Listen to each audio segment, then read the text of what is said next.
ఈ శ్లోకం పరమ పవిత్రం. శంకరాచార్యుల వారు జాతియందు కృపత్యేత మనకిచ్చారు. ఆడ మగ పిల్ల పెద్ద ప్రతి వారికి శ్లోకం నోటికి రావాలి, తప్పులు లేకుండా చదవాలి. ఇందులో ఒక గమ్మత్తుంది ఆ శ్లోకంలో. ఆ శ్లోకంలో అక్షరాలు మారాయా వ్యతిరిక్త అర్థాలు వస్తాయి. చక్కగా చదవడం నేర్చుకుని చిన్న చిన్న పిల్లల దగ్గర నుంచి అలవాటు చెయ్యండి. స్నానం చెయ్యగానే ఒక్కసారి అమ్మవారి దగ్గరికి వెళ్ళి బాలన భక్తికి అమ్మవారు పొంగిపోతుంది.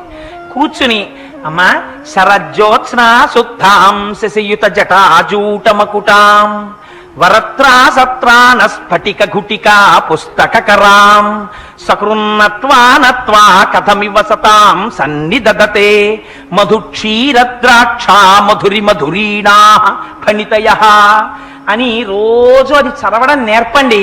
మీరు 1,00,00,000 రూపాయలు ఇచ్చినప్పుడు మీ మనవణ్ణి రక్షించుకున్న కన్నా ఈ ఒక్క శ్లోకాన్ని మీ మనవడికి మీరు నేర్పారా, వాడి జీవితాన్ని అంతటిని మీరు రక్షిస్తారు.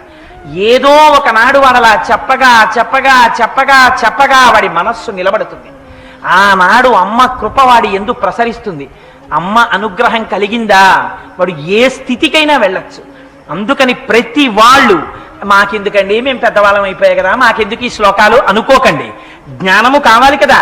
భగవత్ సంబంధమైనటువంటి జ్ఞానము, ఆత్మజ్ఞానము లోపల స్థిరపడడానికి, అది ప్రసరించడానికి పరమ హేతువైనటువంటి గొప్ప శ్లోకాన్ని ఇవాళ శంకర భగవత్పాదులు మనకి కృప చేశారు. అందుకని అందరూ నా విజ్ఞాపన తప్పులు లేకుండా చదవడం మాత్రం ఈ శ్లోకాన్ని అలవాటు చేసుకోండి.